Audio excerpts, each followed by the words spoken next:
મિત્રો, આજના વિડીયોમાં આપણે જનરલ સાયન્સના મોસ્ટ આઈએમપી એમસીક્યુ જોઈશું, જે પરીક્ષાઓમાં પૂછાયેલા અગત્યના પ્રશ્નો છે. આવનાર બધી પરીક્ષાઓ માટે આઈએમપી રહેશે અને આ જોવાથી તમને ખ્યાલ આવશે કે કેવા પ્રશ્નો છે તે હાલ પૂછાઈ રહ્યા છે. છેલ્લે તમારી ટેસ્ટ પણ લેવામાં આવે છે અને આની પીડીએફ પણ તમને પ્રોવાઈડ કરાવવામાં આવશે. કોલસા અને ડીઝલના દહનથી કયો વાયુ ઉત્પન્ન થાય છે? એ અને બી બંને, એટલે કે સલ્ફર ડાયોક્સાઇડ અને કાર્બન મોનોક્સાઇડ છે તે કોલસા અને ડીઝલના દહનથી ઉત્પન્ન થાય છે. બીજને ઉગવા માટે કયું પરિબળ જરૂરી નથી? ટેટમાં પૂછાયેલો પ્રશ્ન છે. તો તેને શૂન્યાવકાશ જરૂરી નથી. શૂન્યાવકાશમાં છે તે બીજ ઉગતું નથી. તેને જરૂરી છે હવા, પાણી અને ગરમી. કેન્સર એ શું છે? ટેટમાં પૂછાયેલો પ્રશ્ન. કેન્સર એ શરીરના એક ભાગમાં અસાધારણ કોષોના અનિયંત્રિત વિભાજનથી થતો એક રોગ છે. શું છે? તો શરીરના એક ભાગમાં અસાધારણ કોષોના અનિયંત્રિત વિભાજનથી થતો એક રોગ એટલે કેન્સર. જે રાસાયણિક પ્રક્રિયા દરમિયાન પદાર્થ ઓક્સિજન સાથે પ્રક્રિયા કરીને ઉર્જા ઉત્પન્ન કરે છે તેને શું કહે છે? તો તેને દહન કહે છે. ઓપ્શન સી અહીં સાચો ઉત્તર છે. નિવસન તંત્રમાં શક્તિનું વહન કયા સ્વરૂપે થાય છે? રાસાયણિક શક્તિ સ્વરૂપે થાય છે. જમીન વગર ખેતી કરવાની પદ્ધતિને શું કહે છે? ફોરેસ્ટ ગાર્ડમાં પૂછાયેલો પ્રશ્ન. જવાબ આવશે હાઇડ્રોપોનિક્સ કહે છે જમીન વગરની ખેતી. પાચન માર્ગનું સૌથી લાંબામાં લાંબુ અંગ કયું છે? તો એ છે નાનું આંતરડું. પાચન માર્ગનું સૌથી લાંબુ અંગ છે નાનું આંતરડું. ઓપ્થેલ્મોલોજિસ્ટ કયા અંગના રોગના ડૉક્ટર છે? તો જવાબ આવશે આંખના. Option C. ડાયાલિસિસની સારવાર કયા અંગ સાથે સંબંધિત છે? આરએફઓમાં પૂછાયેલું. તો જવાબ આવશે કિડની. કિડની ખરાબ થઈ ગઈ હોય તો ડાયાલિસિસ કરવું પડે છે. મિત્રો, આ વિડીયો જે છે તે ત્રીજો પાર્ટ છે. આની પહેલાં 2 પાર્ટ અપલોડ થયેલા છે. જોવાના બાકી હોય તો એ પણ જોઈ લેજો. વિડીયો પસંદ આવી રહ્યો હોય તો લાઇક અવશ્ય કરી દેજો અને ચેનલ ઉપર નવા હોય તો ચેનલને સબસ્ક્રાઈબ કરવાનું ના ભૂલશો, જેથી આગળ પણ તમને આવા જ વિડીયો મળતા રહે. વર્ષ 1790માં કયા દેશે માપનની ચોક્કસ રીત બનાવી જેને મેટ્રિક પદ્ધતિ કહે છે? તો એ દેશ છે ફ્રાન્સ દેશ. ક્યારે બનાવી? 1790માં. બળતણના કેલરી મૂલ્યનો એકમ જણાવો. તો એ છે કેજે, કેજી. મૃત પ્રાણીઓના અવશેષ સાચવવા માટે શાનું જલીય દ્રાવણ વપરાય છે? મિથેનોલનું જલીય દ્રાવણ વપરાય છે મૃત પ્રાણીઓના અવશેષ સાચવવા માટે, એટલે કે મમી બનાવવા માટે. ઇન્સ્યુલિન એ શું છે? ટેટમાં પૂછાયેલો પ્રશ્ન. તો તે એક હોર્મોન છે. ઇન્સ્યુલિન શું છે? હોર્મોન.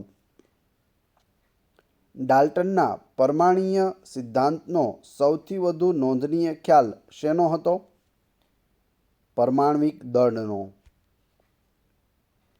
રેડિયો તરંગો મોકલવા કયા સાધનનો ઉપયોગ કરે છે?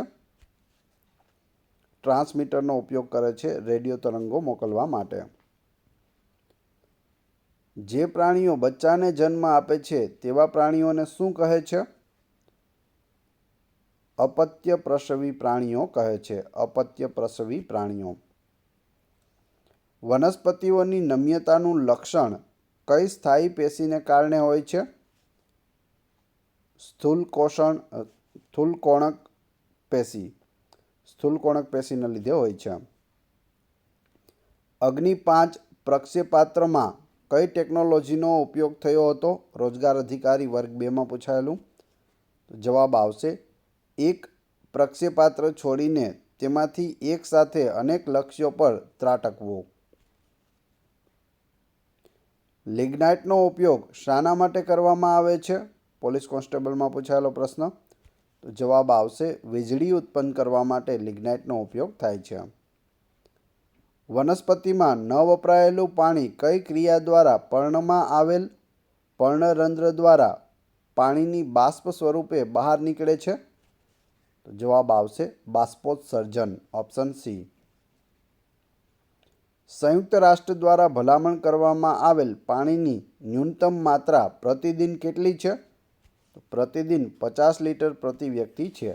50 લીટર પ્રતિ વ્યક્તિમાં વ્યક્તિને પાણી પીવાનું, વાપરવાનું, નહાવાનું, ધોવાનું બધું જ આવી જાય. કેટલું હોવું જોઈએ? 50 લીટર હોવું જોઈએ. એ સંયુક્ત રાષ્ટ્ર દ્વારા ભલામણ કરવામાં આવી છે. બે જુદા જુદા પ્રકારના દ્રવ્યના કણોની એકબીજામાં આંતરમિશ્ર થવાની ઘટનાને શું કહે છે? તો તેને પ્રસરણ કહે છે. વનસ્પતિ કે પ્રાણી સ્ત્રોતમાંથી ન મળતા હોય તેવા રાસાયણિક પદાર્થોમાંથી જે રેસા બનાવવામાં આવે છે તેને કેવા રેસા કહે છે? તેને સિન્થેટિક રેસા કહે છે, ઓપ્શન બી. સમુદ્રમાં અને અંતરિક્ષમાં દિશા સૂચવવા કયા સાધનનો ઉપયોગ થાય છે? તલાટી કમ મંત્રીમાં પૂછાયેલો પ્રશ્ન. તો જવાબ આવશે ગાયરોસ્કોપનો ઉપયોગ થાય છે, ઓપ્શન ડી. કઈ ગ્રંથિને સંકટ સમયની ગ્રંથિ તરીકે ઓળખવામાં આવે છે? એડ્રિનલ ગ્રંથિ, ઓપ્શન ડી. નીચેનામાંથી કઈ ધાતુ સૌથી સક્રિય ધાતુ છે? મહેસૂલ તલાટીમાં પૂછાયેલો પ્રશ્ન. જવાબ આવશે પોટેશિયમ. પોટેશિયમ છે તે સૌથી સક્રિય ધાતુ છે. પાણીમાં અંશતઃ ત્રાંસી ડૂબાડેલી પેન્સિલ વાંકી દેખાવાનું કારણ પ્રકાશનું ખાલી જગ્યા છે. ફોરેસ્ટ ગાર્ડમાં પૂછાયેલો પ્રશ્ન. જવાબ આવશે વક્રીભવન. આગ ઓલવવા કયા વાયુની જરૂર પડે છે? પીએસઆઈ એસઆઈમાં પૂછાયેલો પ્રશ્ન. અંગાર વાયુની જરૂર પડે છે. જે પ્રક્રિયાઓમાં ઉષ્મા શોષાય છે તેને કેવી પ્રક્રિયાઓ કહે છે? ઉષ્માકોષીય પ્રક્રિયાઓ કહે છે. પાણીની ઘનતા કયા તાપમાન પર અધિકતમ હોય છે? પીએસઆઈમાં પૂછાયેલો પ્રશ્ન. તો જવાબ આવશે 40°C પર તેની ઘનતા છે તે અધિકતમ હોય છે. અહીં 4°C આવશે. ટાઈપિંગ મિસ્ટેક છે, 40 નહીં આવે, 4 આવશે. ખામીયુક્ત દ્રષ્ટિવાળા વ્યક્તિઓ માટેની લિપિની શોધ કોણે કરી હતી? લુઈસ બ્રેયલે બ્રેલ લિપિ શોધી હતી. જંતુનાશક BHC 10%નું ઉપયોગી પ્રચલિત વ્યાપારીનું નામ શું છે? હિસાબી અધિકારી વર્ગ 2માં પૂછાયેલું. તો તેને શું કહે છે? ગેમેક્સિન કહે છે. જળવાયુનું મિશ્રણ કયા બે વાયુઓથી બને છે? પીએસઆઈમાં પૂછાયેલો પ્રશ્ન. C+H2O બને છે જળવાયુનું મિશ્રણ. WWTPનું પૂરું નામ પસંદ કરો. તો WWTP waste water treatment plant થશે, ઓપ્શન ડી. નીચેનામાંથી કઈ નદી મુખ ત્રિકોણ પ્રદેશ એટલે કે ડેલ્ટા બનાવતી નથી? તો નર્મદા નદી છે તે ડેલ્ટા બનાવતી નથી. એ સિવાય ગંગા, ગોદાવરી અને કાવેરી ડેલ્ટા બનાવે છે. ઓઝોન સ્તરના કુલ ઘટાડાના કુલ 80% ઘટાડો કરતું મુખ્ય અગત્યનું સંયોજક કયું છે? બિન સચિવાલય ક્લાર્કમાં પૂછાયેલું. જવાબ આવશે ક્લોરોફ્લોરોકાર્બન, ઓપ્શન સી. રહોમ્બિક સલ્ફરનો આકાર કેવો હોય છે? અષ્ટલકીય હોય છે. માણસના શરીરમાં હાડકાં કેટલા હોય છે? તલાટી કમ મંત્રીમાં પૂછાયેલો પ્રશ્ન. 213, ઓપ્શન સી. એઇડ્સ રોગ માટે કયો ટેસ્ટ કરવો પડે છે? પીએસઆઈ એસઆઈમાં પૂછાયેલું.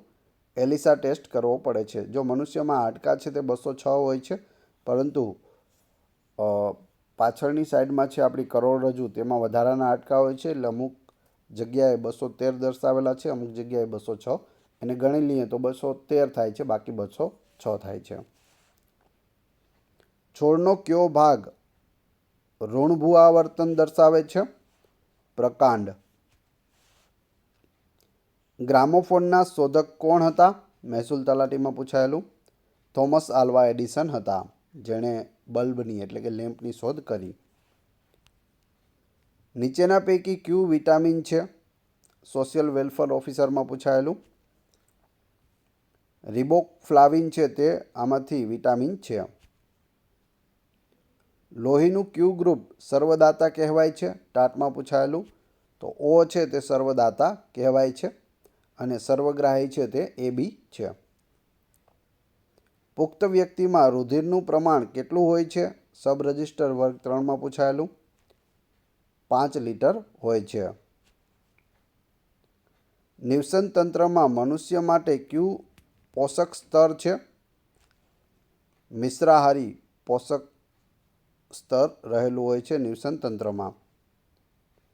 લોખંડ એટલે કે Fe તત્વનું નામ શેના પરથી પડેલ છે? તો તે ફેરમ પરથી પડેલું છે. લોખંડ એટલે એની સંજ્ઞા છે Fe, ફેરમ પરથી પડેલી છે. વિટામિન એની ઉણપથી શરીરના કયા ભાગમાં નુકસાન થાય છે? RFOમાં પૂછાયેલું. આંખમાં નુકસાન થાય છે. નીચે જણાવેલ પાકો પૈકી કયા પાક ઇથેનોલ બનાવવામાં વધારે ઉપયોગી થાય છે? GPSCમાં પૂછાયેલું. તો જવાબ આવશે મકાઈ એટલે કે મેઝ. બેટરી દ્વારા મળતો વિદ્યુત પ્રવાહ કયા પ્રકારનો હોય છે? તે DC પ્રવાહ હોય છે જે બેટરી દ્વારા મળે છે.